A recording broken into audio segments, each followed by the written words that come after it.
Well, considering Tom Brady, I don't think retirement was ever a topic of conversation for Tom. I'm not surprised that he was anxious to get back and get started again, knowing that they just won the Super Bowl. And Tom is like, this is not a one-time thing. I do not believe this is a one-time thing. I believe not only can we get back, we can be better in the process of getting back and doing this thing all over again.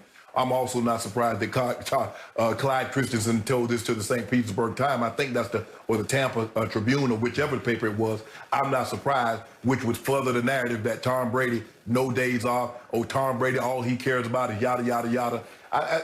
Skip Bayless always tells me, why does everybody got to make LeBron everything that he does so public?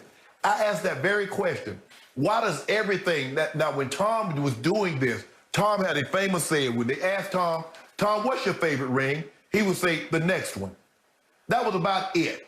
Now, everything that he says off camera, off from a live mic, somehow gets back in the media because it paints him as, oh, my goodness. Skip, this is ridiculous. Clyde Christensen could have kept this to himself. But what it does, it furthers the narrative of Tom Brady, excuse me, Tom Brady and this and yada, yada, yada. Tom is great. Nobody's trying to refute that. But this notion that every waking hour, every waking minute is about football is not true.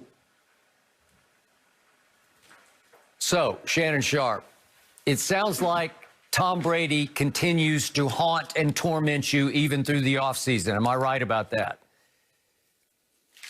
Yeah, but it's just not so much him. It's just that this love affair and everything that he does somehow makes it back to the media when the first 20 years we never heard anything like this. Okay. Obviously, Tom Brady no longer plays for Bill Belichick. Obviously, the Patriot way is now in Tampa Bay, but it has a whole new set of rules where everybody have fun. That's the biggest rule. Under BA, as in Bruce Arians, everybody talks, everybody laughs, everybody posts. It's not the way it was under Belichick's iron-fisted rule in New England. And to the victor go the spoils. So all these coaches, all these players are making the rounds. Obviously, Brady did James Corden last night. He's making the talk show, the late-night chat show rounds. And he was talking about heaving the trophy from boat to boat and how he found out later if that had been muffed and fallen into the water, that the Hillsborough River was 80 feet deep at that point, and it would have sunk to the bottom of the river. And I have no doubt that Gronk would have deep dived after it and come up without even using any oxygen tank. But the point is, Brady was having fun with it, talking about how his, what is she, 8-year-old daughter was saying, no, Daddy, no. And she was the only voice of reason. Okay, to the victor go the spoils. Every time I look up these last couple of weeks, it sounds like Clyde Christensen is doing another interview. I barely knew who he was before it came clear, oh, he's the quarterback coach of Tom Brady, because obviously Byron Leftwich is the coordinator, and Bruce Arians is sort of the architect of the offense, and the great Tom Moore is the overseeing advisor of the offense. So now we go all the way down to, oh, the quarterback coach is Clyde Christensen. And who knew? And so people are talking to Clyde because he's close to Brady. Well, there have been a couple of points where he's done interviews where I winced and I thought, did Brady really want that to become public? Because he's just like blurting everything out that Tom ever says to Clyde Christensen.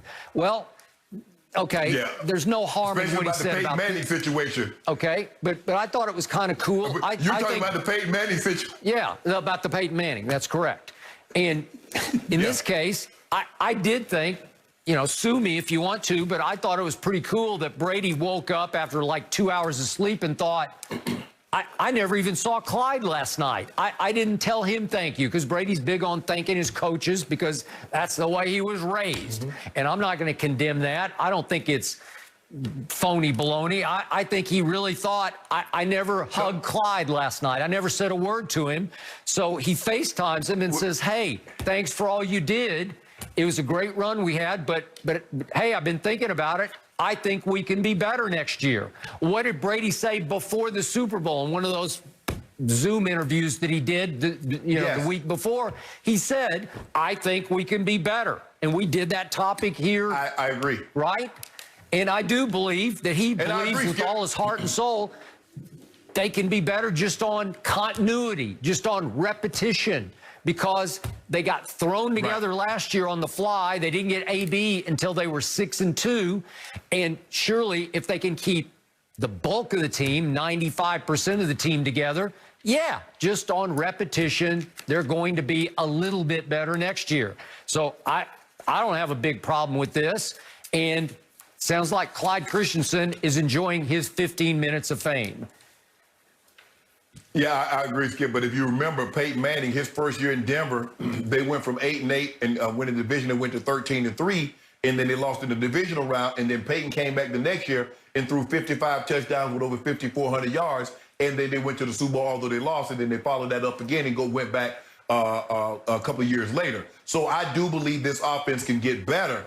But it's just all of a sudden, Clyde Christensen, it looked like he's trying to talk himself into a head coaching job, Skip, because he's doing more interviews than BA and Byron Leftwich. And by the way, given the way this league is trending right now, I would give him a better shot at getting a head coaching job than Eric Bieniemy. How about that? Hell, he might get a head coaching job before Byron Leftwich. He the quarterback's coach, and Byron Leftwich called the plays. I wouldn't be surprised if he got the job. Because remember, Skip, if I'm not mistaken, he was also on that staff in Indy. He was. With Peyton. Yep. If I'm not mistaken. No, he's been around for a long time, but nobody knows who he is until now. Well, way to go. They do that. But Skip, for me, I'm surprised Brady even slept.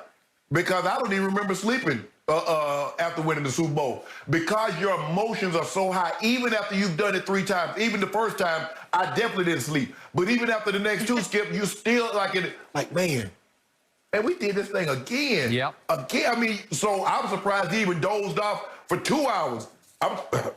And considering how he was at the parade, Skip, I don't know. He might have been passed out. I don't know if that's dozing off. He might have been having such a great time at the party. Giselle had to drag him. Her and the bodyguards probably had to drag him back to the room. Okay, I agree with all of the above. But in the end, I'm highly amused by the fact that Tom Brady does continue to torment you and drive you crazy even weeks after the Super Bowl is over. No, Skip, my thing is that I want you to hold him to the same standard that you hold LeBron. It annoys you that LeBron posts. It annoys you that things leaks out of his camp. That bothers you. But seemingly nothing Tom Brady does bother you. That's all. It doesn't annoy me. Hell, I want somebody to knock Tom Brady off the pedestal. I don't want him to walk away and give up his crown, to give up his castle. Somebody needs to beat him, continuously beat him, so he says, you know what? I can't get back. I can't win it. I don't want him to walk away. I don't want him to walk away like Jordan.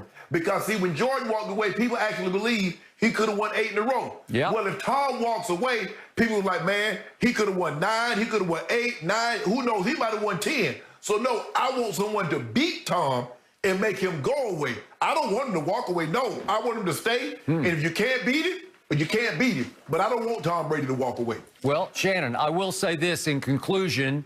At least Tom Brady doesn't do post-game interviews without his shirt on like a certain king did the other night, a couple of games back. Remember that?